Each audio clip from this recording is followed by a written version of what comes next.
Good evening, and welcome to the New Yorker Festival, this being one of the events to kick off the weekend.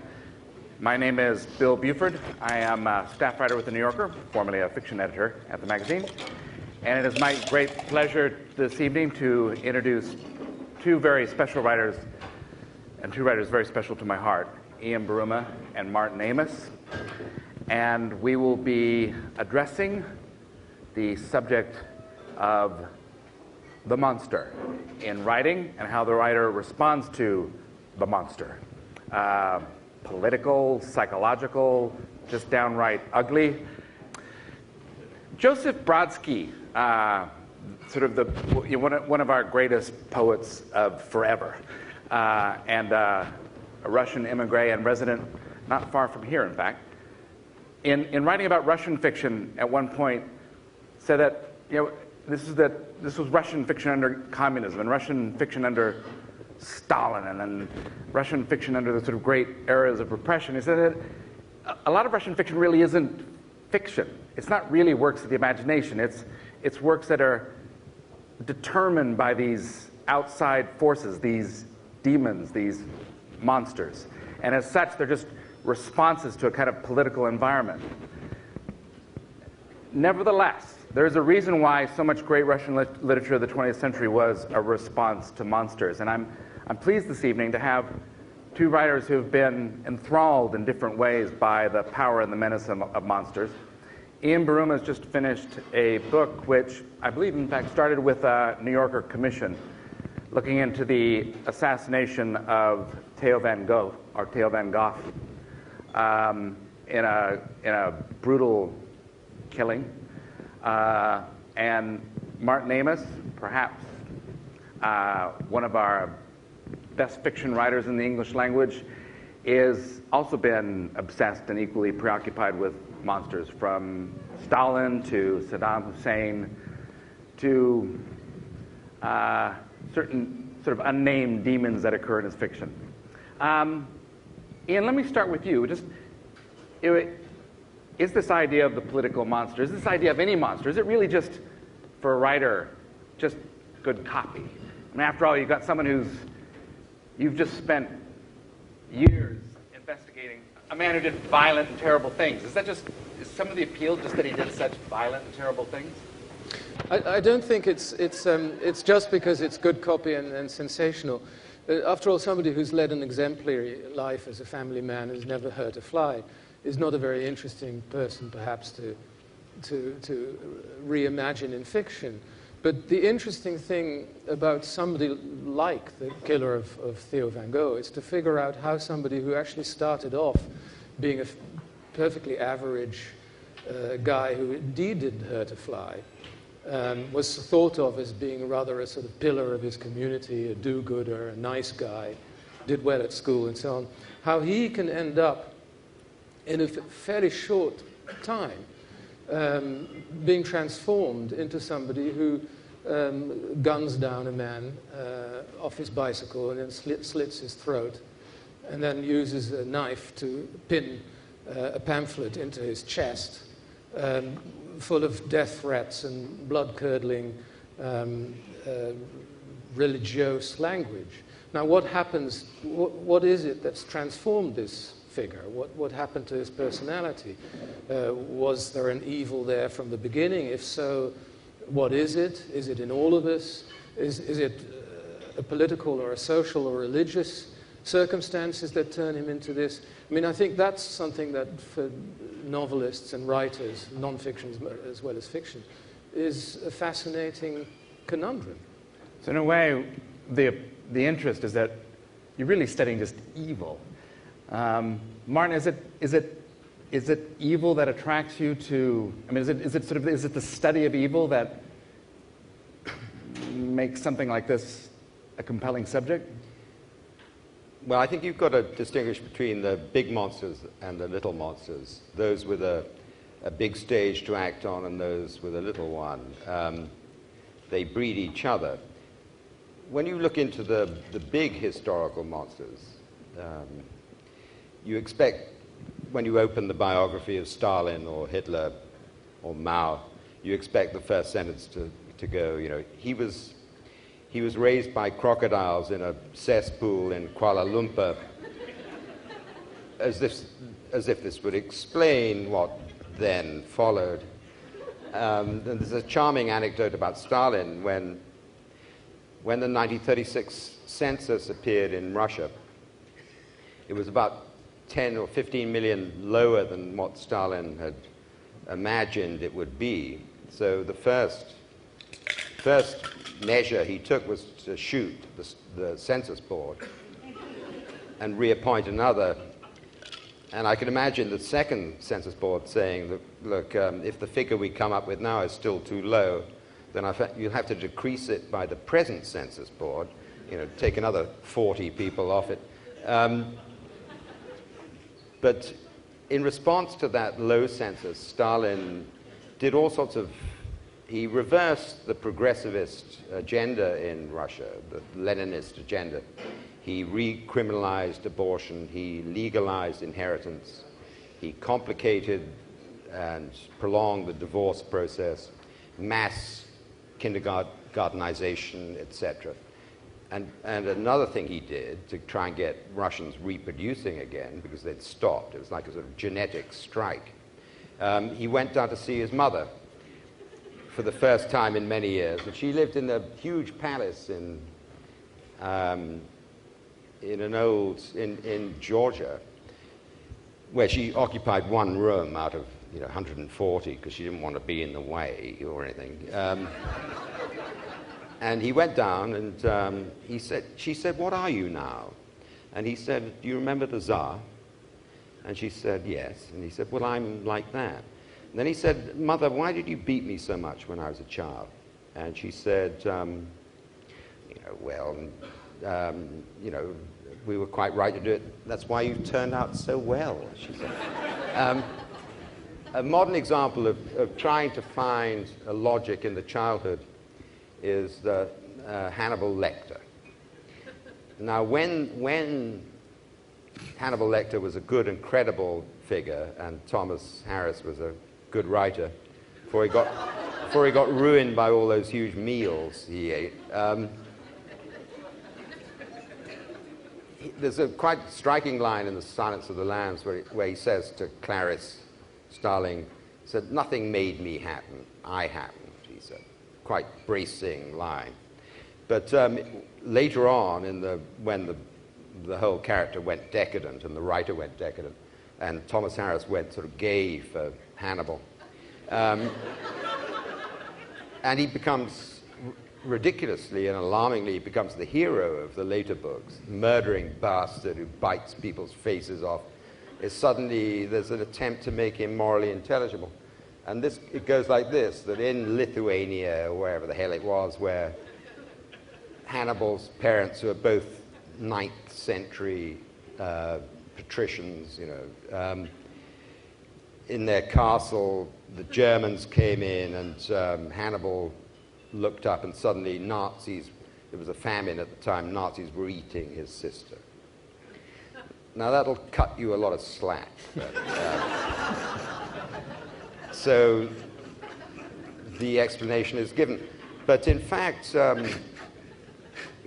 Hitler, Stalin, Mao, they all had the brother, they all had the sister, they all had the unreliable mother, the dodgy dad and all that, but nothing very unusual, nothing out of the way. It's something else. It's the will to power that turns out to be what is really unusual.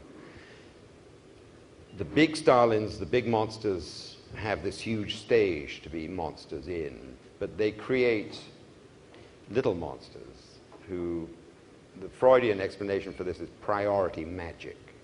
That once the big figure, like Osama bin Laden, has done something atrocious, then all the followers feel the priority magic, feel that the ground has been cleared for moral nullity. And that's where you get the flood of the little monsters, who can be just as terrible in their way. Hitler was a bit of a bore, really. I mean, which may be... Bore. He was a bit of a bore, I Oh, think. frightful boy. Which is why, maybe one reason why he hasn't often been, or almost never been, an interesting character in fiction. I think Stalin is easier to fictionalize because he was actually a much more interesting character. He had a kind of devilish intelligence. He was a real sadist. I mean, he enjoyed inflicting pain. He had no appetite for what they call the wet stuff. No, he didn't like pulling fingernails. The wet stuff. The wet The stuff. wet stuff he didn't do, but he liked to hear all the details and inflicting humiliation and that kind of thing. Whereas, so there was a kind of real satisfaction there. Also, he started off as a sort of petty gangster. I mean, he did do the wet stuff in his youth, as far as I know.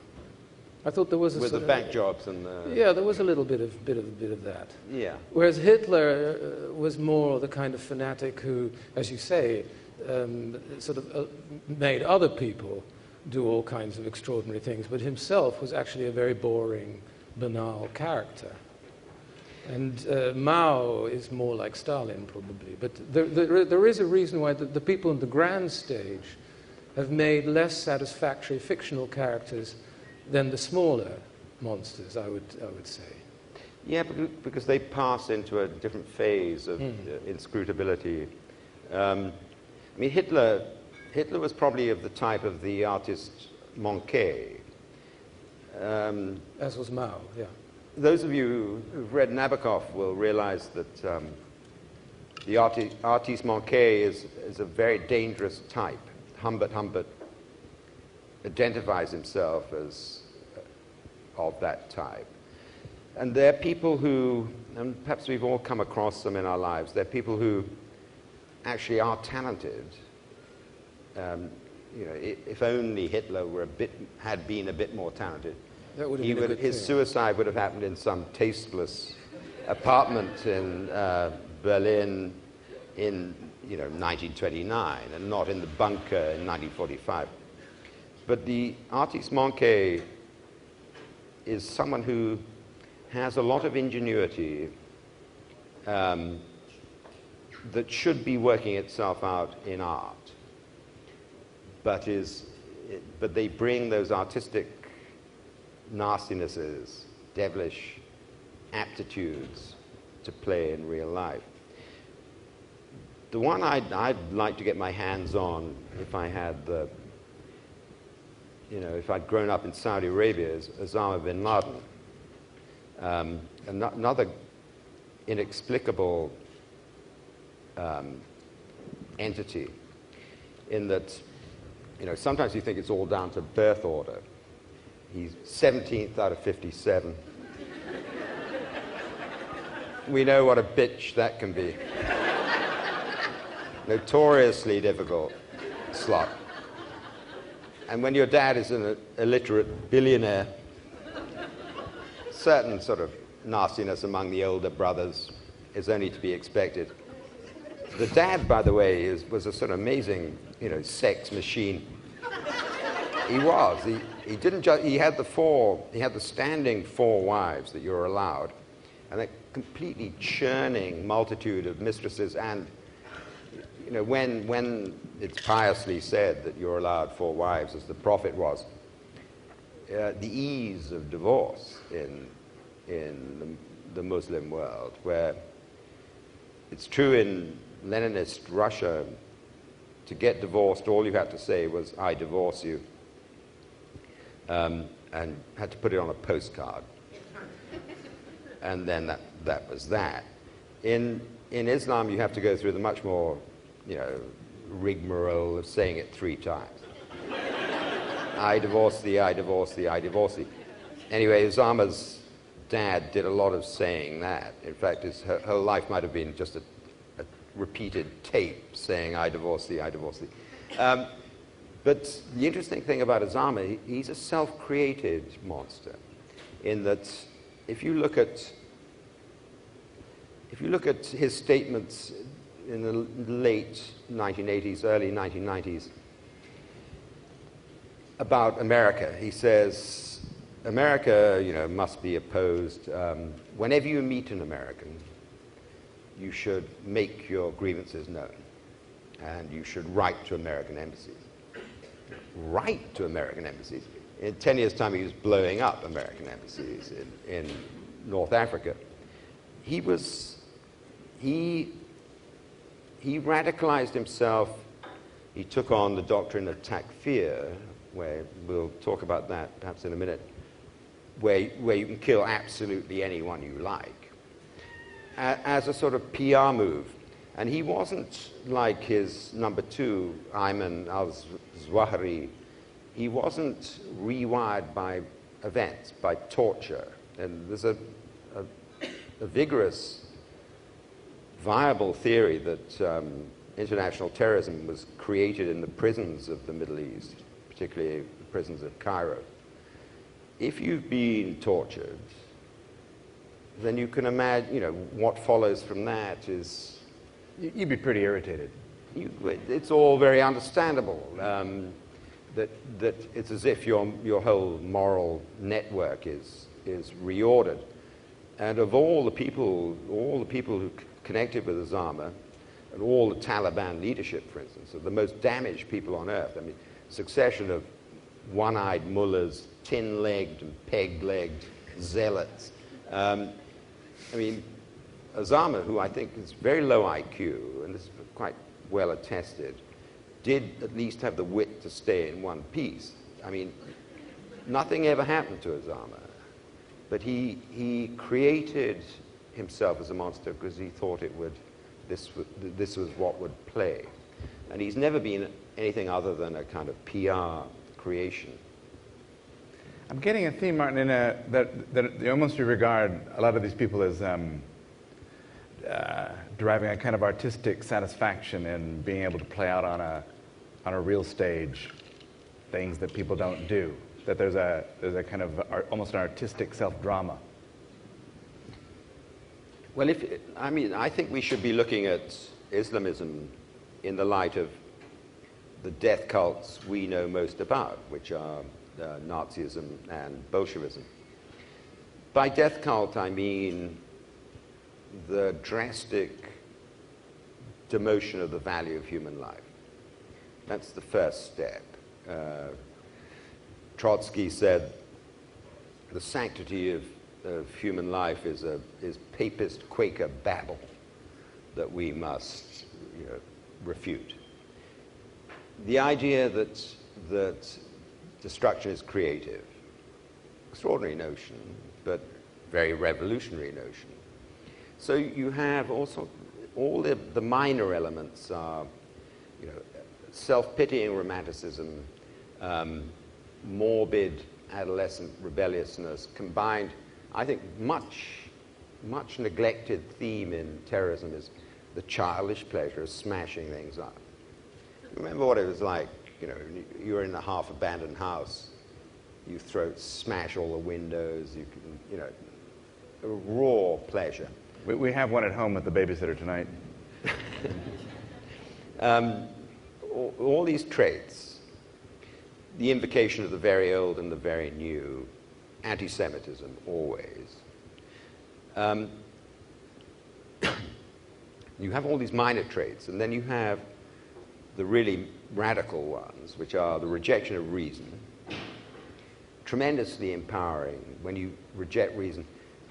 Stalin, Hitler, and Lenin could never let the word reason go by in an essay or a speech without putting some shitty adjective in front of it, like cowardly or miserable or abject. If you reject reason, then for a little while everything's possible. You're in another dimension, another universe. And the revolt against reason is often said to be because science had revealed itself as being so creepy at the turn of the century, with Freud and Einstein telling us that the universe was irrational, and Freud telling us that the human psyche was irrational. There was a revolt against reason. But when you revolt against reason, you also revolt against moral law, which is based on reason. And then everything is allowed. And it's very empowering for a bit. It gives the death cult its momentum, its escape velocity, and then it's off. It's around. It's launched. And then very soon, one of the Taliban's slogans is "Throw reason to the dogs." They chant that. I saw a marvelous bit of footage of a Taliban warrior who had his leg up on a pile of corpses, had one eye here, one eye there, every other tooth missing. And he said, now that we've done some of our work, creating corpses, scattering some corpses around, perhaps they'll respect us. The rejection of reason, rejection of moral law gets the whole thing going. Except in the 20th century, because of modern history, communists in particular did want to give their most irrational actions the veneer of science, which complicated a little bit. I mean, it explains Lysenkoism, for example. And the same was true, of course, of the Nazis under Hitler, that science based on reason was denounced as Jewish science. Quite literally Jewish Freud science. And the critics of arts and so on were also often denounced as that's Jewish stuff. But the kind of science espoused by Stalin, who took this complete hack called Lysenko, who had total crackpot theories about how to forge a new kind of agriculture out of sort of sheer human will, and experiment and trying to grow different crops together which could never grow, but with the proper will they would, and so on, was to give a kind of scientific surface or justification for things which, of course, were utterly unscientific and utterly unreasonable. But they still felt the need to do this. And Mao went one step further. He, in his Great Leap Forward, took Lysenkoism and took a look at what had happened under Stalin. And of course, these Lysenkoist experiments, these crackpot theories, had led to tremendous famines in the Soviet Union, Ukraine in particular, which cost the lives of millions. And Mao said, well, they made one mistake. They weren't radical enough. And so under his Great Leap Forward, again, he denounced real scientists who had had scientific training in agriculture and industry and so on. Didn't call them Jewish because that didn't make a lot of sense in China, but did denounce them as sort of bourgeois, which was his way of saying Jewish, and invented this sort of more radical form of Lysenkoism in agriculture, growing crops in Tibet which were impossible to grow and so on. And people who would tell him that were then, of course, denounced as bourgeois saboteurs of real communism and so on. And again, led to, at a very conservative estimate, 30 million dead. But in the name of a new kind of science. Trofim Lysenko, who got 5 orders of Lenin under Stalin. Well, the idea is that if you become so, fanatically radical that you can turn everything around. But the famine in Russia was a terror famine, wasn't it? Yeah, it was more deliberate than it was designed to crush the peasantry. The kulaks. But in your in studying the Van Gogh killing, I mean, that was really that's kind of a case study of a person who. I mean, what happened there? I mean, that seemed like somebody who was abandoning reason for something else. I mean, there was a kind of a liberating moment when perfectly civilized, conventional approaches to human conduct were abandoned in place of. How did that happen? I mean, because that seemed like that was the thing that was attracting you to what happened. Well, I think one way not to try and explain it is to delve deeply into Islamic thought or Muslim philosophy or even Islamism, political Islam, because I think you find the kind of character that Muhammad Bouyeri was, you find him in the pages of Conrad novels or Dostoevsky, or indeed amongst the Red Army faction, the extreme revolutionary movements of the 1970s in Europe. You also find them on any university campus. It's not for nothing that religious cults and proselytizers for extreme political movements find campuses very fertile ground for recruits. It's when people are at a vulnerable age, they have a shaky idea of who they are, what they're supposed to be doing in life, and so on, and are very susceptible to people who come along with a plausible story of how to give them the meaning of their existence, a cause, something to even die for, whether it's religious or political. The people who are most vulnerable to this are often people who feel humiliated, who have a grievance, who feel that they've been let down by the world. This could have a sexual background. There are all kinds of reasons why people are like that. Now, I think Muhammad Bouyeri was such a figure. I mean, he grew up being relatively well-educated, quite intelligent, not brilliant, I shouldn't have thought. Second-generation immigrant. His father was a Gastarbeiter from a village in Morocco, and these people almost never become radical. I mean, they're much too busy working in factories. They're not particularly religious. Islam to them are the village customs and so on. It's the next generation who are in between, who feel that they're out of touch, they have nothing much in common anymore with the village society of their parents, nor do they feel totally accepted by the country in which they were born and bred. And if they're young men with a lot of testosterone and a lot of uncertainty, they're very easily bruised, easily humiliated, and anything can trigger them. And it could be the rejection, for example, in the case of Muslims, and I think this happened with him too.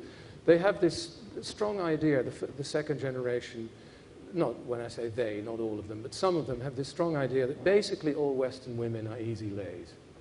They're whores, really, unlike their sisters who have to be kept firmly under control. When they treat a Western woman like a whore, often, not always, often, they'll be rejected. And this then causes a sense of humiliation which can only be justified by saying they're doing it because I'm a foreigner, I'm a Muslim, I'm being discriminated, and so on.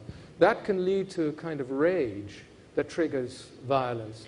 And if the violence... Ian, don't you think that it is important that it's Islam? I mean, that you have... I think it's incidental. You have... No, I don't agree.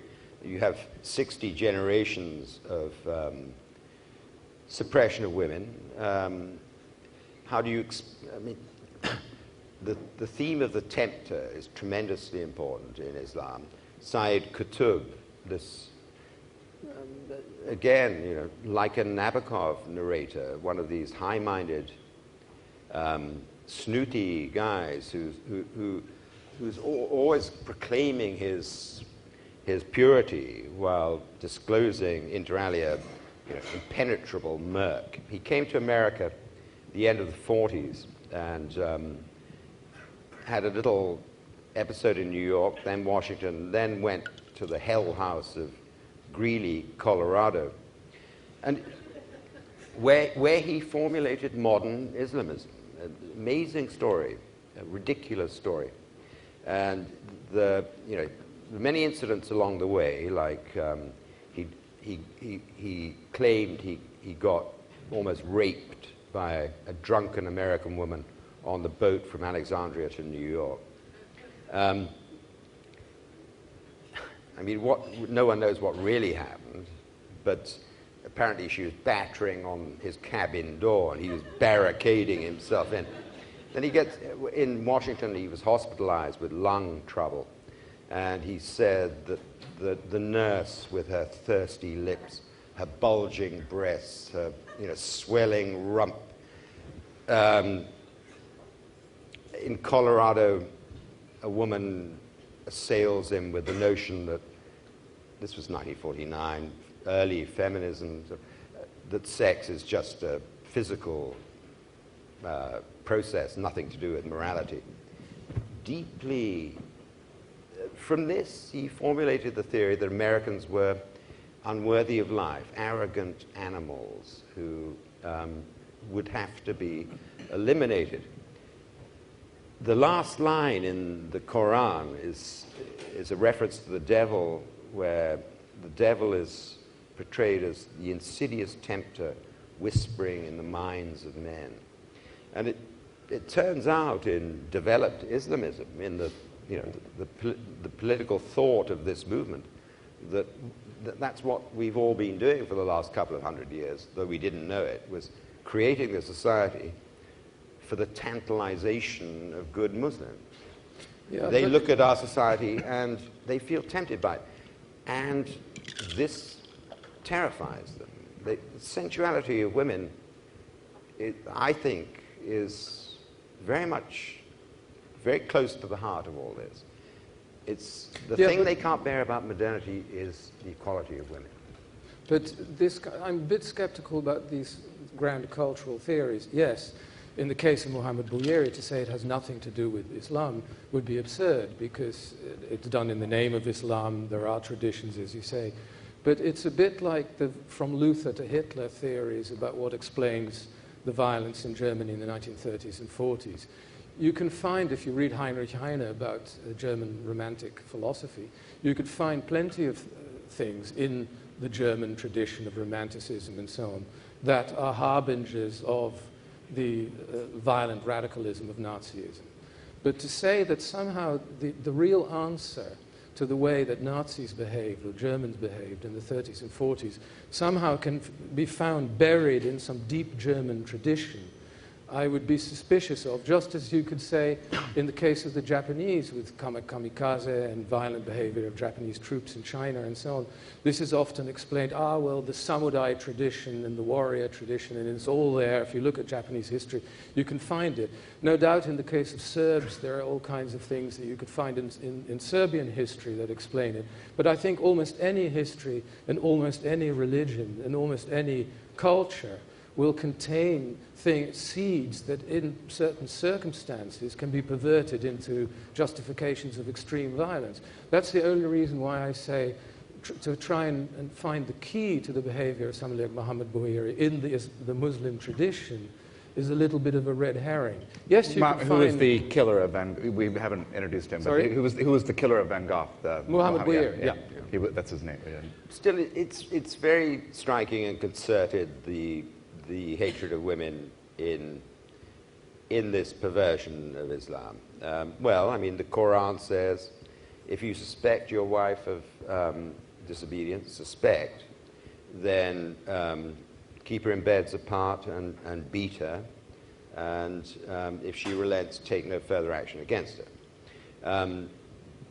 The Taliban, these village idiot vigilantes,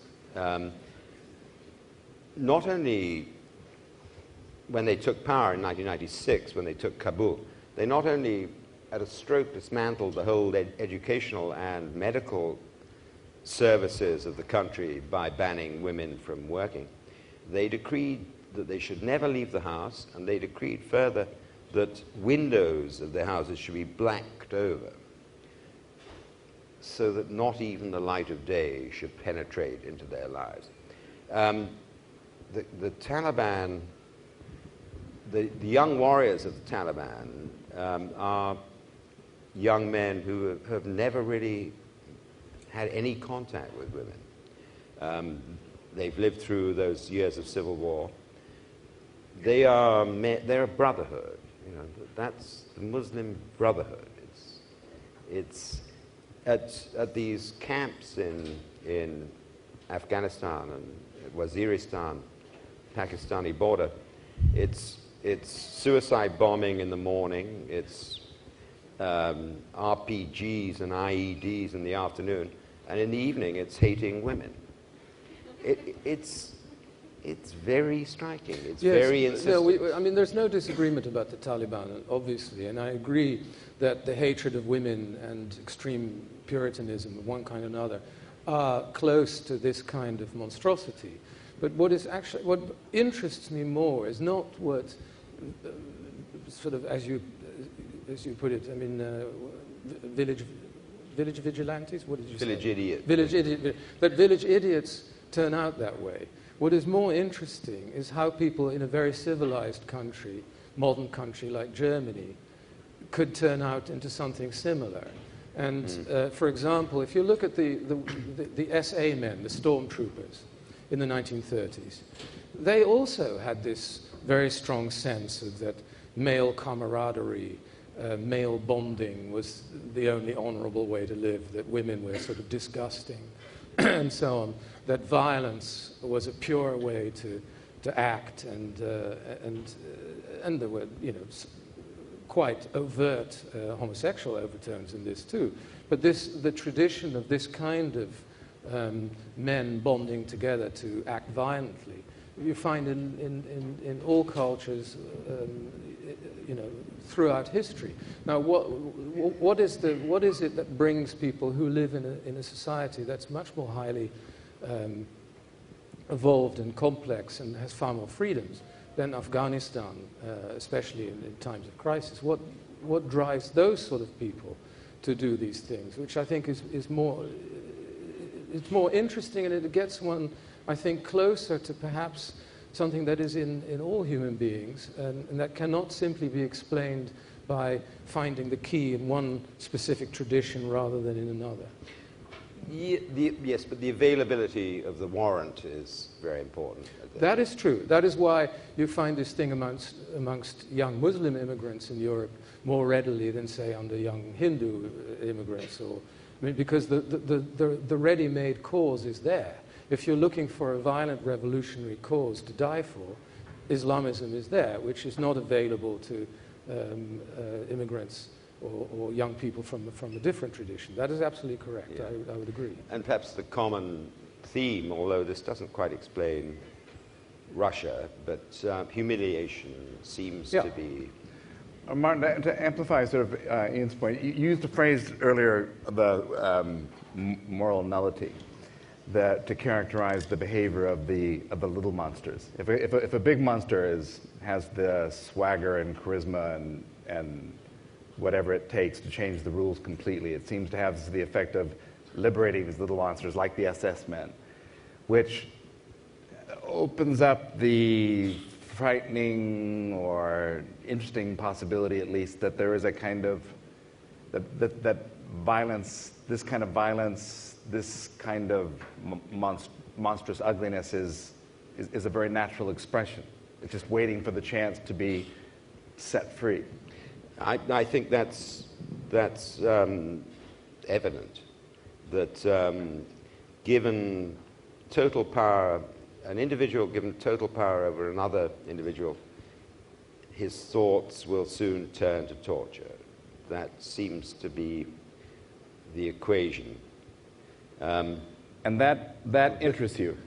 Well, I mean, it's so black, and it's so, I think it is universal, that you'd need a good excuse to go in there. But the appeal of righteous violence seems to be absolutely limitless to human beings. The idea that you can behave like a barbarian and still be right, right for that reason. I mean, takfir, as I understand it, Lawrence Wright's book, The Looming Tower, he says that takfir, which is the doctrine taken up, particularly I think by Ayman al-Zawahiri, is that, and it's an area, it's been present in Islam all along, but it's one that is treated until recently very warily. This is the idea that you take upon yourself that area of moral judgment that has usually been reserved for the damned, where it is you and not God who decides who can be eliminated, who is unclean, who is a hypocrite, who is an apostate, who are the various categories of those who could be killed. I mean, this was Bieri. Mm-hmm. Absolutely. Yeah. It's a tremendous liberation into nihilism with a warrant. But the license to torture or to murder people, infidels, people who you regard as utterly other, as it were, is of course, leads to terrible atrocities. But another interesting aspect of this is that sometimes the worst atrocities to do with humiliation and so on, degradation, take place between people who are actually very similar. Your neighbors. You saw this during partition between India and Pakistan, when suddenly Hindus and Muslims who'd lived together in the same communities for centuries, were each other's neighbors, suddenly felt not only the license but the necessity to do each other harm. And that often leads to extraordinary forms of atrocity. And one possible explanation for this is that precisely because people look the same as you do and come from the same background, you know them. Before you kill them, before you can feel that you can kill them with moral impunity, you have to humiliate them and degrade them to the extent that they become nothing more than animals. And when they start behaving like animals, abjectly, screaming in fear and whimpering and writhing and so on, then you feel that you're killing somebody who's unworthy, who is filthy, an animal and so on, rather than a human being like yourself. And the necessity to do that, for that kind of degradation, I think might actually be at its highest when people are just like you and not some strange alien. Ian, your observation there leads to a question that I wanted to ask, which was, what do you understand about human behavior after studying this murder so intensely that you didn't have before? Apart from the fact that it's a barrel of laughs. It's like a lot of jokes. Yeah. Well, I suppose because we're all frightened of it. Because I agree with Martin. I think. And what is it that we're frightened of? I mean, we're not frightened necessarily. Well, we're frightened of violence per se, of course. I mean, of being a victim of it. But more frightening, I think, is that somewhere deep down it is in all of us. Which is not to say, to make the sort of cheap observation that we could all be torturers tomorrow, or that I think to some extent that is actually true. I totally agree with Martin. I think if one person is given total power over another, it almost invariably will lead to some kind of abuse, if not directly to torture and murder, but certainly to abuse. And I think anybody who has any self-awareness knows that they are not entirely immune to this. And so there are two ways of dealing with things that one is frightened of. One is to look away, to want to have nothing to do with it, not to think about it, only go to films that make you laugh, pretend that it's not there. You know, if you're frightened of snakes, either you don't want to look at it at all, or you're riveted by it. Or you could just live in a place where there are no snakes. I'm sorry? You could just live in a place where there are no snakes. snakes. There is no such place in the case of the potential Doesn't for violence. Ireland have no snakes? Ireland may not have any snakes, but I mean, in terms of the potential for violence, this is everywhere. It's in us, it's everywhere. So because it's frightening, in my case, I'm fascinated by it. I want to know more about it. I want to understand it better. I want to know why people do these things and so on. And of course, there is the terrible, the pornographic temptation too. I mean, we don't all read books about the Holocaust for entirely high-minded reasons. It's something to be aware of and beware of. Pornography of depicted violence. Yes. Martin, what happened? You were this writer who was writing about West London and like fat people and bad tennis players, and like scumbags who came over to New York and sort of made a mess of it. And now it's Stalin and Lenin and camps and Osama and why are these figures? Why have you got attracted to these figures? I don't know. Good question. I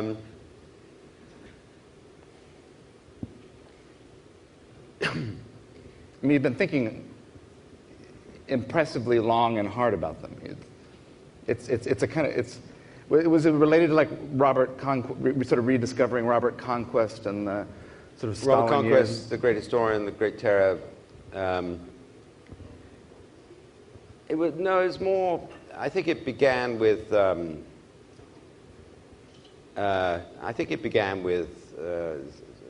Schmaltzy answer, but it began with becoming a father.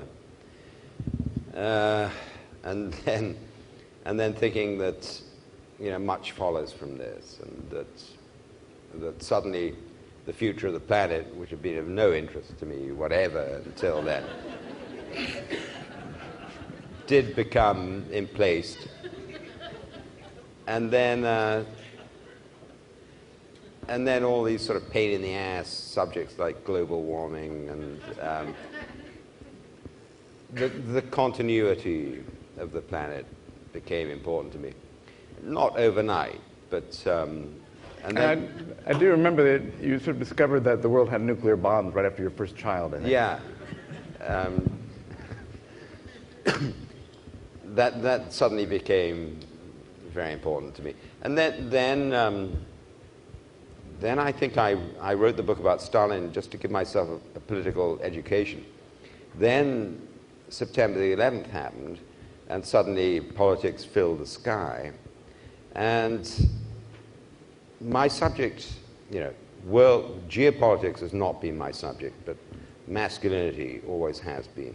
And have we ever seen the male animal in such a weird outfit as the robes, camouflage outfits, suit and tie, gym shoes, trainers of the Islamist suicide bomber, the Islamist, the Islamist putting himself about, that great orange hulk at Glasgow airport, looking for something to smash himself up against, even as he's going up in flames. Have we ever seen masculinity in such a get-up?